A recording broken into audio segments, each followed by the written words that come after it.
چاہیں تو ان 50 قرآن کے فضائل کو تطبیق کر سکتے ہیں قرآن ناطق کے ساتھ، اس کی ایک بات کی جا سکتی۔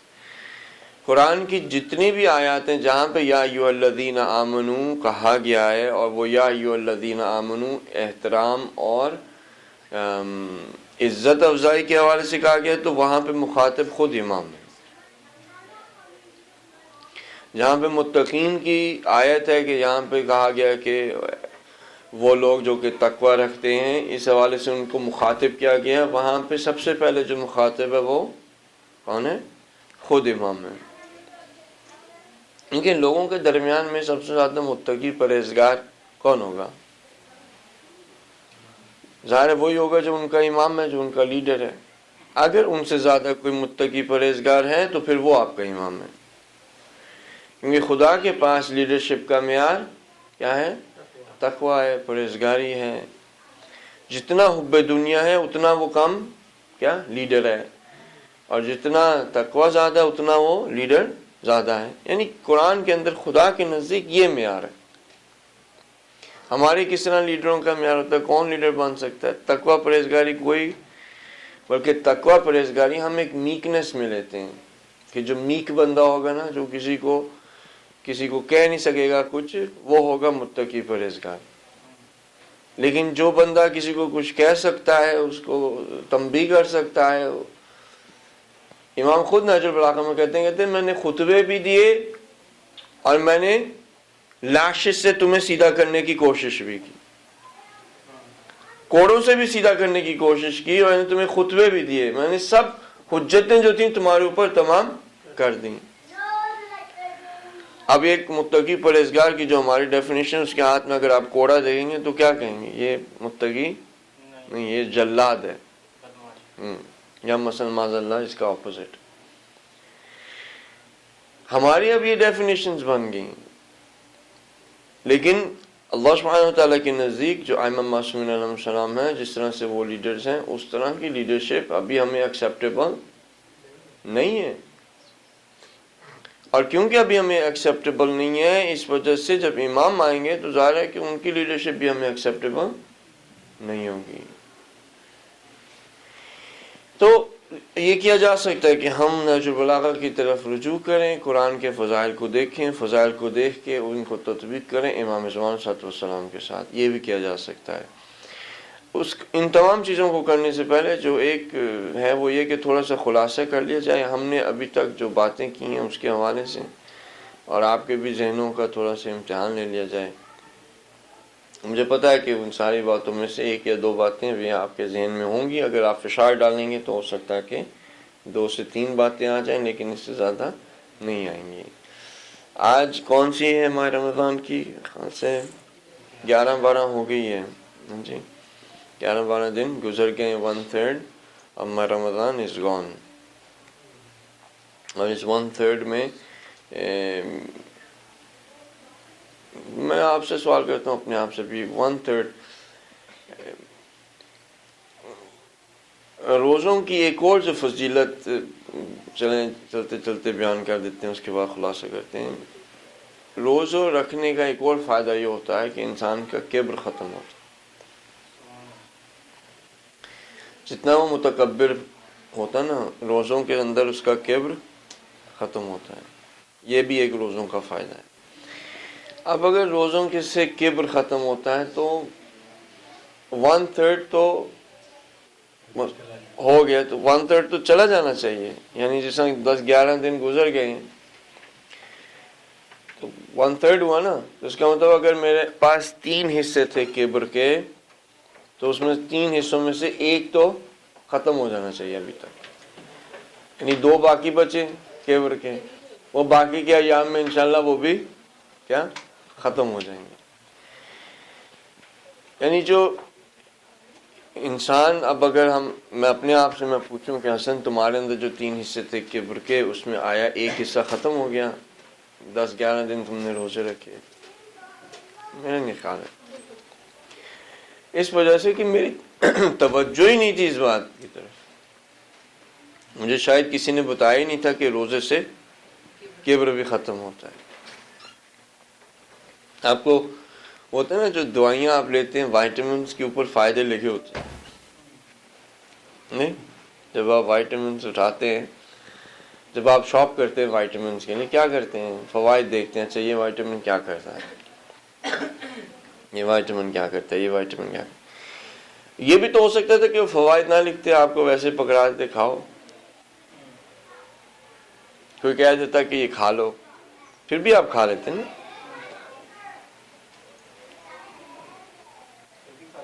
پھر بھی کھا لیتے ہیں بغیر یہ جانے کہ اس کا فائدہ کیا، پھر دیکھتے اپنے اندر کہ جی کیا فائدہ نکلتا ہے۔ یہ جو پہلے لکھ دیا گیا ہوتا ہے یہ ہے کہ اس کو کھانے کے بعد ان چیزوں کو ڈھونڈیں، یہ آپ کو ملیں گی۔ جب آپ اس وائٹامن کو کھا لیں گے تو آپ کے اندر انرجی بڑھے گی، جب انرجی بڑھے گی تو آپ خود کہیں گے ہاں دیکھا اس نے وائٹامن نے کہا تھا کہ یہ فائدہ مجھے ہوگا۔ قرآن کے حوالے سے، روزے کے حوالے سے، امام زمان صلی اللہ علیہ وسلم کے حوالے سے ہمیں فوائد کو جاننے کی ضرورت ہے۔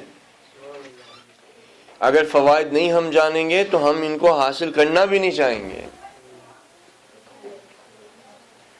تو روزے کی ایک فائدہ یہ ہے کہ کبر ختم ہوتا ہے۔ اب کیونکہ مجھے پتہ لگ گیا کہ کبر ختم ہوتا ہے، ہو سکتا ہے کہ اگلے 20 دن میں اس کی طرف متوجہ رہوں کہ میرے اندر کبر ختم ہو رہا ہے یا نہیں ہو رہا، اور اگر نہیں ہو رہا تو اس کا مطلب کیا ہے کہ جو میں روزہ رکھے ہوئی ہوں اس کے اندر نقص ہے۔ پرابلم ماہ رمضان سے نہیں ہے، پرابلم کس میں آ رہا ہے؟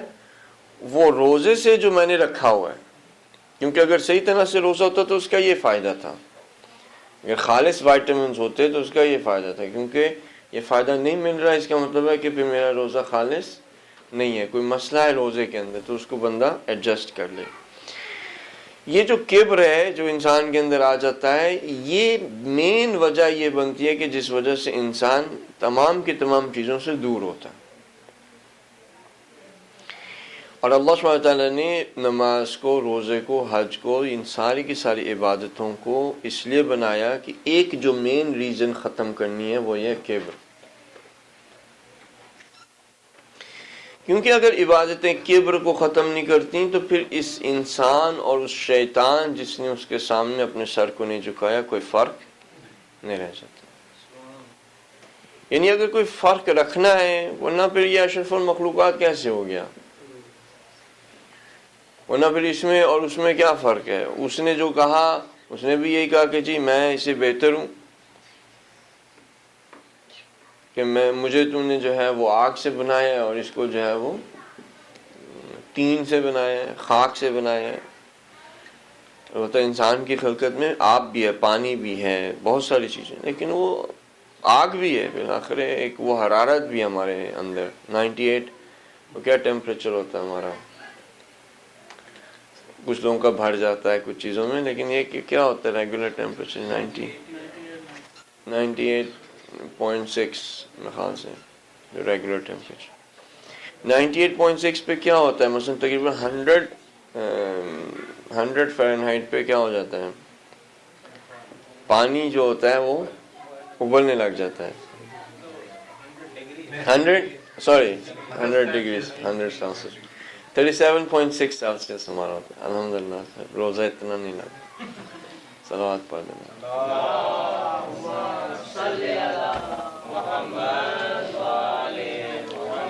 مقصد یہ کہنے کا تھا کہ جب ہمیں بخار ہوتا ہے جو کہ تقریباً وہ بوائلنگ پوائنٹ سے جو ہے وہ پہنچ جاتا ہے بندہ،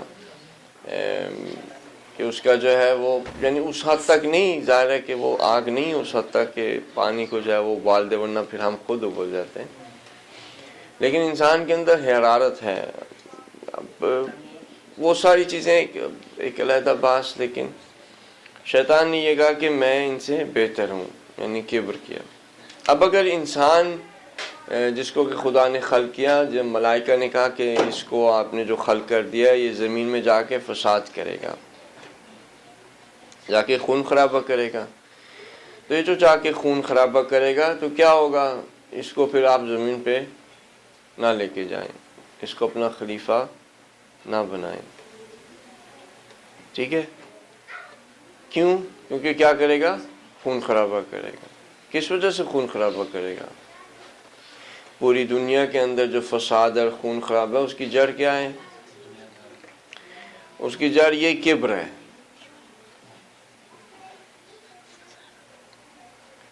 یہی ہے نا ایروگنس ہے. اب وہ آپ اس کو جتنا کھولتے رہیں گے آپ کو پتہ لگے گا کہ اینڈ میں یہی بات آتی ہے. سارے کے سارے جو فساد ہیں وہ اسی بنا پہ ہے. اب پوری کی پوری دنیا بھری ہوئی ہے فساد سے, قتل و غارت سے بھری ہوئی ہے. ملائکہ نے یہ بات کہی تھی کہ بھئی آپ اس کو بھیج رہے ہو, اس نے تو جا کے ادھر خون خرابہ کرنا ہے. یہ جو ملائکہ نے بات کی تو اللہ سبحانہ نے کہا کہ تمہیں نہیں پتا جو مجھے پتا ہے. انہوں نے کہا کہ بھئی اچھا آپ کو پتا ہے کچھ. اللہ میں نے کہا کہ مجھے پتا ہے تمہیں نہیں پتا. جب حضرت آدم علیہ السلام نے وہ اسماء یا وہ کلمات یا وہ علم جو اللہ سبحانہ وتعالی نے ان کو دیا تھا, جب اس کو ظاہر کیا تو ملائکہ نے کیا کیا؟ سجدے میں گر گئے. اس لیے گر گئے کہ انہوں نے کہا کہ یہ جو چیز جو حضرت آدم علیہ السلام نے کی واقعاً اس کی وجہ سے زمین پر قتل و غارت کیا نہیں ہوگی. یعنی اگر حضرت آدم علیہ السلام کا جواب ان کو قانع نہ کرتا جس بنا پہ وہ کہہ رہے تھے کہ قتل و غارت ہوگی, تو پھر ملائکہ کی ایک اور آبجیکشن آ سکتی تھی. لیکن اس کے بعد انہوں نے آبجیکشن نہیں دی. صرف شیطان نے جو ہے وہ اباس تکبر, یعنی اس نے کبر کر دیا. اس نے کہا کہ نہیں. یعنی کیا نہیں؟ یعنی میں ہر ایک کو اغوا کروں گا. کس طرح سے اغوا کروں گا؟ میں صراط مستقیم پہ بیٹھ کے ہر ایک کو اغوا کروں گا. کس طرح سے اغوا کروں گا؟ یہی کبر سے. جس کبر کی وجہ سے خدایا تو نے مجھے گمراہ کیا ہے, اللہ سبحانہ تعالیٰ کو کہہ رہا ہے کہ تو نے مجھے گمراہ کیا. جس کبر کی وجہ سے تو نے مجھے گمراہ کیا, میں بھی اسی کبر کی وجہ سے دوسروں کو ہر ایک کو گمراہ کروں گا سوائے تیرے مخلص بندوں کو. حقیقت میں سب سے بڑی رکاوٹ عدل اور انصاف اس دنیا کے اندر آنے کے لیے جو سب سے بڑی رکاوٹ ہے وہ کبر ہے. اور امام کے ظہور کے لیے بھی جو سب سے بڑی رکاوٹ ہے وہ خود یہ کبر ہے. اگر کبر اس دنیا سے ختم ہو جائے, اس دنیا کے اندر عدل و انصاف آ سکتا ہے. اور ہم جو کبر رکھے ہوئے ہیں وہ خود ایک پتھر ہے امام کے ظہور کے اندر, وہ خود رکاوٹ ہے امام کے ظہور کے اندر. لَقَدْ أَرْسَلْنَا رُسُلَنَا بِالْبَيِّنَاتِ وَأَنزَلْنَا مَعَهُمُ الْكِتَابَ وَالْمِيزَانَ لَيَقُومَ النَّاسُ بِالْقِسْطِ. یہ آیت ہم بہت دفعہ پڑھ چکے ہیں. سارے کے سارے انبیاء, ان کو لانے کا مقصد, کتابوں کو لانے کا مقصد, میزان کو, میجرنگ سکیلز کو لانے کا مقصد, مبینات کو لانے کا مقصد کیا ہے؟ لَيَقُومَ النَّاسُ بِالْقِسْطِ, تاکہ لوگ ایک دوسرے کے ساتھ قسط کے ساتھ کھڑے ہو جائیں, قسط کے ساتھ ایک دوسرے کے ساتھ روابط رکھیں, انصاف کے ساتھ ایک دوسرے کے ساتھ رہیں, قتل و غارت نہ کریں, ظلم نہ کریں.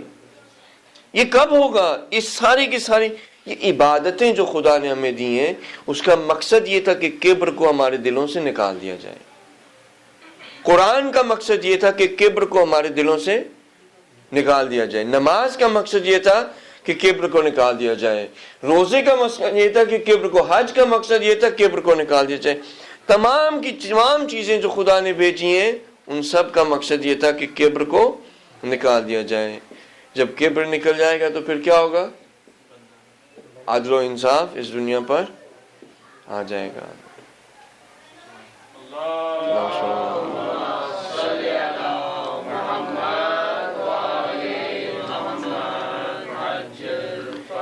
یہ ہمارے اندر جو تعصب ہے, جو ہمارے اندر فرقے ہیں, جو ہمارے درمیان میں مسائل ہیں, جو قتل و غارت ہے, شیعہ سنی کی ہو, وہابی کی ہو, سلفی کی ہو, طالبان کی ہو, القاعدہ کی ہو, ٹیررزم ہے, یہ جو فلسطین کے اوپر قبضہ ہے, یہ جو عراق کے اندر 3-4 ملین لوگوں کو جو ہے وہ قتل کر دینا ہے, ابھی بھی جو ہے وہ ہر روز سیریا کے اندر جو لوگوں کو مارا جا رہا ہے, پوری دنیا کے اندر جہاں جہاں آپ دیکھ رہے ہیں کہ انیسنٹ لوگوں کا قتل ہو رہا ہے, لوگوں کو اپریس کیا جا رہا ہے, یہ ساری کی ساری روٹ اس روٹ سے کہ I am better than you.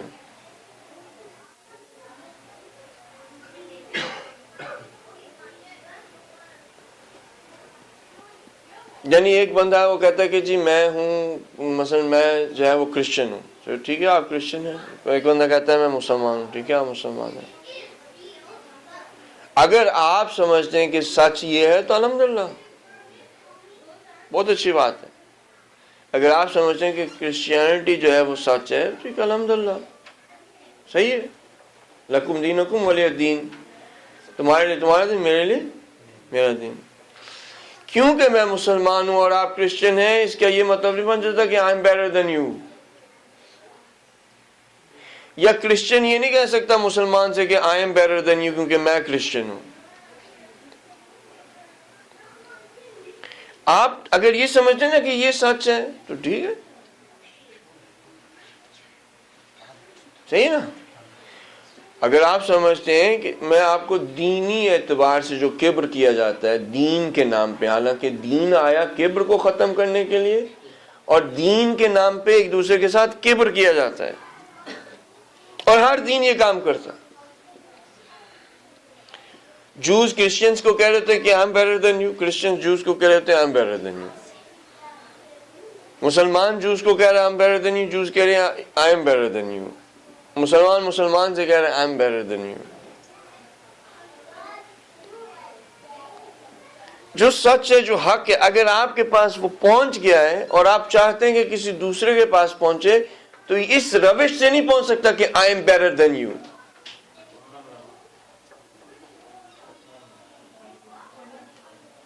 اس روش سے حق کسی دوسرے تک نہیں پہنچ سکتا. اگر چاہتے ہیں کہ حق کو بیان کریں، اہل البیت علیہ السلام کے پیغام کو لوگوں تک پہنچائیں، تو اس طرح سے شروع نہ کریں کہ ہم تم سے بہتر. اگر کرسچن چاہتا ہے کہ کسی مسلمان تک اپنا پیغام پہنچائے، اگر وہ پہلے یہ کہہ دے I am better than you and you should listen to me because I have the truth, اور مسلمان اس کی بات کو لسن کرے. اگر مسلمان پہلے یہ کہہ دے کہ جی I am better than you and I have the truth and you should listen to me, وہ کرے گا، سنے. اس سے بڑھ کے وہ لوگ جنہوں نے آ کے کبر کے یعنی دروازوں کو ختم، یعنی اس کی دیواروں کو توڑا ہے، ان کے نام پہ کبر ہو رہا ہے. جو شخص کہتا رہا کہ میں آپ کا خادم ہوں، بھائی میں رابر نہیں ہوں، یہ کہتا ہوتا تھا امام خمینی رحمۃ اللہ علیہ، کہتے میں تمہارا خادم ہوں، میں تمہارا سب سے بڑا خادم ہوں. جو اپنے آپ کو ملت کا نوکر کہتا تھا، جس کی تواضع کا یہ حال تھا، خشوع کا یہ حال تھا، اس کے نام پہ جو ہے وہ لوگ کبر کرتے ہیں I am better than you. کیونکہ میں نظریاتی ہوں تو اس کا مطلب ہے میں I am better than you. جس مولا جو ابو تراب کہلاتا ہے جس کو ابو تراب یعنی کیا؟ مٹی کا باپ، یعنی کیا؟ تواضع کا ہے. امام کو جہاں جگہ ملتی تھی بیٹھ جاتے تھے، فقیر کے ساتھ بیٹھ کے کھانا کھا رہے تھے. اگر اس کے پاس پیاز ہے، اس کے پاس کچھ بھی ہو، کچھ سوکھی روٹی ہے، بیٹھ جاتے تھے کھانا کھاتے تھے. اور کبھی کسی فقیر کی دعوت کو امام نے ریفیوز نہیں کیا تھا. امیروں کی دعوتوں کو ہو سکتا ہے ریفیوز کیا ہو، لیکن فقیر کی دعوت کو کبھی ریفیوز نہیں کیا تھا. جس کو ابو تراب کہا جائے، جو کہ تواضع کا پیکر ہو، انکساری کا پیکر ہو، اس کے ماننے والے آپ کہیں کہ جی ہم آپ سے بہتر ہیں کیونکہ ہم کٹر شیعہ اور آپ کٹر شیعہ نہیں ہیں، ہم دو ہاتھ سے ماتم کرتے ہیں، آپ ایک ہاتھ سے کرتے ہیں، اس لیے I am better than you. یہ جو I am better than you, جو پہلا دفعہ جس نے یہ جملہ استعمال کیا تھا وہ خود شیطان تھا.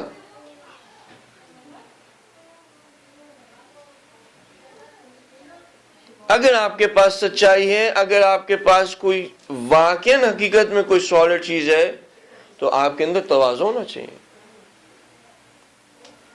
تھوڑا سا جس کے اندر علم ہوتا ہے میں عالم ہوں، یہ تھوڑے علم کی نشانی ہے. اگر زیادہ علم ہو تو اپنے علماء کو جا کے دیکھیں جنہوں نے 40 60 سال اپنی زندگی کے لگائے، کہتے ہیں کہ ہم طالب علم ہیں، ہماری تو کلاس ہی چھوٹی سی ہے. جب درخت پہ پھل ہوتا ہے تو اس کی شاخیں